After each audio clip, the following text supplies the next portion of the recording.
साथियों, super TET and other exam channel 2022-23 पर आपका एक बार फिर हार्दिक स्वागत है। साथियों, जैसा कि जो है आज हम पुनः आप लोगों के समक्ष जो है समाज शास्त्र की सीरीज लेकर के आए हैं। कल अभी हमने गणित की श्रृंखला एक लेकर के आए थे जो सुपर टेट के लिए थी, और आज जो हम समाज शास्त्र की सीरीज लेकर के आए हैं वो टीजीटी, पीजीटी और नेट, जेआरएफ, ये सभी के लिए बहुत ही महत्वपूर्ण होगी। तो साथियों, ये जो परीक्षा उपयोगी प्रश्न हैं जो समाज शास्त्र के पीजीटी, नेट, जेआरएफ के में अक्सर पूछे जाते हैं, इन प्रश्नों को समझते हुए चलिएगा। इनको रटने की आवश्यकता नहीं है, इनका कंसेप्ट हम क्लियर करते हुए चलेंगे। तो साथियों, चलिए हम देखते हैं, देर न करते हुए पहले प्रश्न पर हम पहुँचते हैं। पहला प्रश्न हमारा लिखा है, किसने कहा है कि पूंजी स्वयं में कोई बुराई नहीं है, पूंजी तो उसका दुरुपयोग है, पूंजी की किसी न किसी रूप में आवश्यकता हमेशा रहेगी। तो पहला इसका कथन है, किसने कहा। पहला ऑप्शन है हमारा कार्ल मार्क्स, दूसरा हमारा है बेबिलिन, और तीसरा है महात्मा गांधी, और चौथा है भीमराव अंबेडकर। हमारे चार यहाँ पर दिए गए हैं विचारक, इसमें कौन सा सही है। तो इसका जो आंसर है, इसका जो पहले क्वेश्चन का आंसर है हमारा जो सी नंबर एकदम राइट है। मतलब महात्मा गांधी ने ये बात कही थी कि पूंजी स्वयं में कोई बुराई नहीं है, पूंजी तो उसका दुरुपयोग है, पूंजी की किसी न किसी रूप में आवश्यकता हमेशा रहती है। तो दोस्तों, यहाँ पर ये रटने की आवश्यकता नहीं है, ये जो है आपको ये भी ध्यान रखना है कि पूंजी वास्तव में कोई बुराई नहीं है। भाई, दुनिया पूंजी के पीछे ही परेशान है।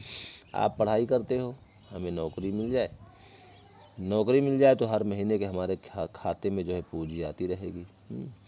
कोई व्यापार करता है पूंजी के लिए करता है। मतलब सब कुछ संसार में जो कुछ व्यक्ति जो कुछ कर रहा है वो सब पूंजी के लिए कर रहा है। लेकिन क्या पूंजी बुराई है?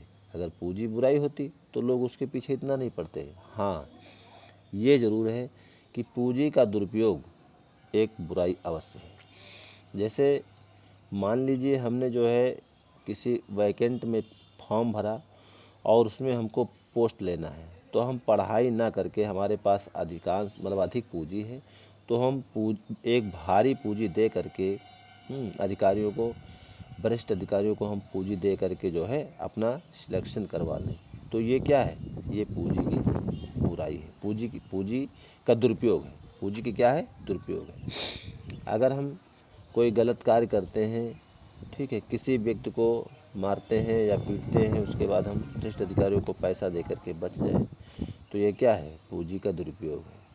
तो दोस्तों, महात्मा गांधी ने यहाँ स्पष्ट किया है कि वास्तव में पूंजी कोई बुराई नहीं है, पूंजी का दुरुपयोग ही जो है, पूंजी किसी न किसी रूप में आवश्यकता रहेगी, लेकिन बुराई क्या है? पूंजी का दुरुपयोग है। तो हमें उम्मीद है कि ये क्वेश्चन आपको अच्छे से कॉन्सेप्ट क्लियर हो गया होगा। अब चलते हैं हम नेक्स्ट क्वेश्चन पर। तो दोस्तों, हमारा नेक्स्ट क्वेश्चन है, देखिए, बोटोमोर के अनुसार निम्नलिखित कारकों में से कौन सा कारक सामाजिक परिवर्तन के लिए उत्तरदायी है। फर्स्ट नंबर है पाश्चात्य विज्ञान एवं प्रौद्योगिकी, बी नंबर है सामाजिक नियोजन, सी नंबर है उपरोक्त दोनों, डी नंबर है कोई नहीं। तो वैसे साथियों, देखा जाए अगर तो सामाजिक परिवर्तन जो होता है वो हमेशा होता रहता है। वो क्या है? होता रहता है। सामाजिक परिवर्तन हमेशा, उसको कोई रोक नहीं सकता है। हाँ, ये है कि उसकी गति कभी धीमी हो जाती है, कभी थोड़ा तेज़ हो जाती है। तो इसी को स्पष्ट करते हुए बोटोमोर ने लिखा है, बोटोमोर ने क्या कहा है कि कौन सा कारक सामाजिक परिवर्तन के लिए उत्तरदायी। तो बोटोमोर ने जो फर्स्ट नंबर बताया है पाश्चात्य विज्ञान एवं प्रौद्योगिकी, ये वाला सही है, और दूसरा हमारा बताया सामाजिक नियोजन। मतलब दोनों, पाश्चात्य विज्ञान एवं प्रौद्योगिकी के कारण और जो है सामाजिक नियोजन के कारण, दोनों के कारण जो है सामाजिक परिवर्तन दृष्टिगोचर होता है। ये चीज़ हमारे बोटोमोर ने महोदय ने कही है। पाश्चात्य विज्ञान क्या है? आप जानते होंगे, जैसे जैसे हम पश्चिमीकरण हम लोगों के समाज में बढ़ता जा रहा है, हम लोग पश्चिमी सभ्यता के संपर्क में आते जाते हैं, वैसे वैसे हमारा जो है सामाजिक परिवर्तन होता है। हमारा रहन सहन, खाने पीने का, संयुक्त परिवार से एकल परिवार में, इस तमाम प्रकार के आर्थिक, सामाजिक, राजनीतिक सभी प्रकार के हमारे परिवर्तन दृष्टिगोचर होते हैं। सामाजिक नियोजन भी उसका एक महत्वपूर्ण कारक है। तो बोटमोन ने 2 कारण बताए हैं सामाजिक परिवर्तन के। तो हम चलते हैं, ये क्वेश्चन आपके अच्छे समझ में आ गया होगा। अब हम चलते हैं क्वेश्चन नंबर 3 पर। देखिए, हमारा तीसरा क्वेश्चन है, निम्न में से कौन सा समुदाय का तत्व नहीं है। फर्स्ट है निश्चित भूभाग, सेकंड है हम की भावना, थर्ड है सांस्कृतिक विविधता, और डी हमारा है अंतिम आत्मनिर्भरता। तो दोस्तों, अगर आपने देखा होगा समुदाय किसे कहते हैं। देखिए, समुदाय क्या होता है, समुदाय की कुछ विशेषताएं होती हैं। समुदाय की विशेषताएं होती हैं, जैसे ये एक निश्चित भूभाग में होता है। क्या होता है, निश्चित भूभाग में बसा होता है। ठीक है, तो ये होता है निश्चित भूभाग, निश्चित भूभाग। ठीक है, पहला। दूसरा समुदाय का तत्व क्या होता है, दूसरा हमारा समुदाय का तत्व होता है हम की भावना, हम की भावना। और तीसरा हमारा आत्मनिर्भरता। क्या है, आत्मनिर्भरता, आत्मनिर्भरता। ठीक है, अब देखिए, इसमें जो समुदाय होता है, जैसे एक गांव होता है, गांव क्या है, समुदाय है। एक इसका एक निश्चित भूभाग होता है। कहें कि आपने सुना होगा कि ये फला गांव की ये सरहद है, सरहद माने सीमा है, उस सीमा से बाहर दूसरा गांव लग जाता है। तो ये क्या है, इसकी एक निश्चित भूभाग होता है, समुदाय का निश्चित। दूसरी चीज़ हम की भावना होती है। हम की भावना का मतलब क्या होता है, एक प्रकार का प्रेम होता है।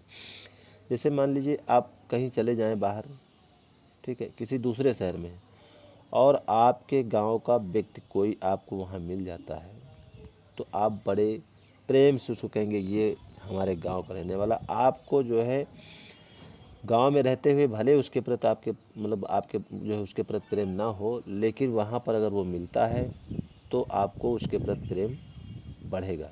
कारण क्या है, कारण यही कि वो तुम्हारे गांव का है, अर्थात हमें अपने गांव के प्रति जो है सामुदायिक भावना है, हम की भावना है एक प्रकार से। दूसरी चीज़ है आत्मनिर्भरता। गांव में ज़्यादातर लोग जो है एक दूसरे पर ही निर्भर रहते हैं। जैसे किसी के यहाँ काम हुआ, ज़्यादातर खेत कृषि प्रधान होते हैं गांव, तो जहाँ जैसे किसी खेत में काम हुआ तो वो उनके खेत में करवा देते हैं, फिर वो उनके खेत में काम करवा देते हैं, अदला बदली के हिसाब से। तो आत्मनिर्भरता ज़्यादातर जो गाँव में आपस में बनी रहती है। अब इसमें दिखा है एक सांस्कृतिक विविधता। तो सांस्कृतिक विविधता का मतलब वो संस्कृति उनकी विविध प्रकार की, ऐसा तो हो नहीं सकता है भाई। संस्कृति जो है एक गांव के जो है में रहने वाले जितने लोग होंगे लगभग सभी की संस्कृतियां समान होंगी। तो हमारा जो थर्ड क्वेश्चन है, इसका ऑप्शन नंबर हमारा जो सी है ये गलत है, मतलब जो है यही हमारा राइट आंसर है, लेकिन ये जो कि समुदाय की मतलब समुदाय का तत्व नहीं है। ठीक है, अब हम चलते हैं क्वेश्चन नंबर 4 पर।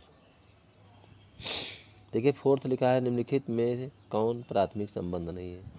तो प्राथमिक संबंध जो वही होते हैं दोस्तों जो हमारे आमने सामने के होते हैं। जैसे पिता, पिता क्या तुम्हारे आमने सामने नहीं रहता है, पिता से कोई घनिष्ठ संबंध नहीं रहता है। आप खुद बताइए, पिता से हमारा डायरेक्ट संबंध होता है, आमने सामने एक संबंध होता है। तो ये क्या है, ये हमारा प्राथमिक संबंध हो गया। ठीक है, प्राथमिक संबंध। माता, ये भी आमने सामने के संबंध, घनिष्ठता भी होती है। भाई, भाई भी होता है, मतलब एक तरीके से रक्त संबंधी जितने होते हैं, रक्त संबंधी जो होते हैं। उसमें देखिए इसमें जो है दिया है प्रथम,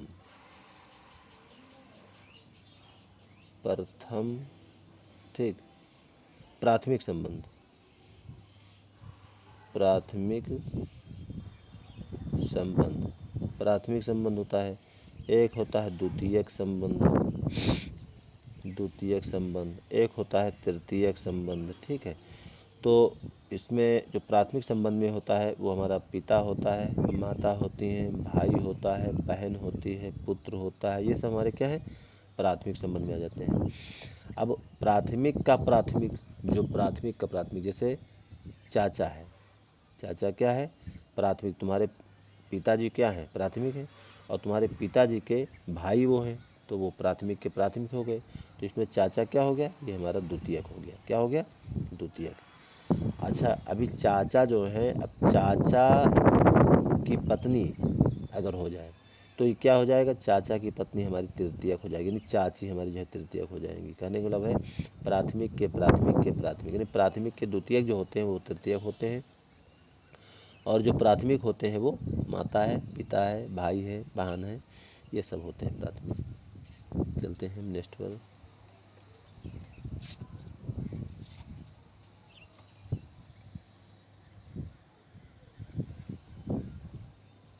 क्वेश्चन नंबर 5 है। 5 हमारा क्या है? श्वेत वसन अपराध की अवधारणा किसने प्रस्तुत की थी? श्वेत वसन अपराध, हम इसको समझते हैं कि श्वेत वसन अपराध होता क्या है। श्वेत वसन अपराध ज़्यादातर जो उच्च वर्ग की परिस्थिति वाले व्यक्ति होते हैं वो अपने व्यवसाय के दरमियान उसको करते हैं। जैसे डॉक्टर होता है, एक डॉक्टर श्वेत वसन अपराध करता है। कैसे करता है? वो जो है आपको दवा लिखेगा मेडिकल स्टोर पर लेने के लिए, तो अब वो दवा है हमारी, मान लीजिए 10 रुपये की, ठीक, उस पर अधिक मूल्य पड़ा है और वो वहाँ मेडिकल स्टोर पर 50 रुपये की मिल जाती है। ठीक है, 50 रुपये की मिल जाती है। अब उसमें डॉक्टर जो है सीधे वहाँ मरीज से तो 10 रुपये में 2 रुपये मान लीजिए ले लिया, लेकिन मेडिकल स्टोर से उसको बैक मिल जाते हैं लगभग 30 या 40 रुपये। ठीक है, तो उसके आराम से जो है 32 रुपये हो गए। कितने हो गए? 32। तो इसमें जो 30 रुपये मेडिकल स्टोर से वापस आ करके डॉक्टर को मिले, यही हमारा श्वेत वसन अपराध है। कहने का मतलब है वो हमको दिखाई नहीं देता है, लेकिन जो डॉक्टर लोग अपराध करते हैं वो हमें दिखाई नहीं देता। इसी तरीके से बड़े व्यापारी होते हैं, पूंजीपति होते हैं, वकील होते हैं। जैसे वकील है, वकील ने कहा भाई केस है तुम्हारा, हम लड़ेंगे, लेकिन इसमें भैया 1000 रुपये लगेगा। अब उसमें लगना कितना है? लगना है मुश्किल से 50 रुपये या 100 रुपये। ठीक है, तो उसने जो ज़्यादा आपसे रकम ले लिया, अब आप उसके विषय में नहीं जानते हो कि केस में कितना पैसा खर्च होगा, तो वो क्या है? श्वेत वसन अपराध। नहीं, अपने व्यापार के साथ साथ जो है वो अपना भ्रष्टाचार जो करता रहता है, वही हमारा श्वेत वसन अपराध है। तो श्वेत वसन अपराध की धारणा आपको समझ में आ गई होगी। और ये धारणा किसने दी थी? सदरलैंड ने। किसने दी थी? सदरलैंड ने दी थी। श्वेत वसन अपराध की धारणा सदरलैंड ने दी थी। अब उसके बाद हम चलते हैं क्वेश्चन नंबर 6 पर। क्वेश्चन नंबर 6 हमारा है कि अधिकारी तंत्र में किन मूल्यों का ह्रास होता है। देखिए, अधिकारी तंत्र दोस्तों जिससे होता है आधुनिक मूल्य। आधुनिक मूल्य का ह्रास हो ही नहीं सकता है, क्योंकि व्यक्ति जब अधिकारी कर्मचारी बन जाता है तो क्या करता है? वो आधुनिक मूल्यों को तो अपनाता है, परंपरागत मूल्यों को छोड़ता है। सामाजिक मूल्यों को का ह्रास नहीं होता है, राजनीतिक मूल्यों का ह्रास नहीं होता, लेकिन परंपरागत जो मूल्य हैं, जो गांव के परंपरागत जो पहले से होते आए हैं, उस अंधविश्वास को या परंपरा में चलते हुए जो रीति रिवाज हैं, उनसे जो है वो दूर हो जाता है। तो अधिकारी तंत्र इसमें कौन सा सही है? क्वेश्चन नंबर 6 का जो है हमारा जो परंपरागत मूल्य, यानी डी नंबर हमारा जो है क्वेश्चन मतलब राइट है। ठीक है, तो हम चलते हैं क्वेश्चन नंबर 7 पर।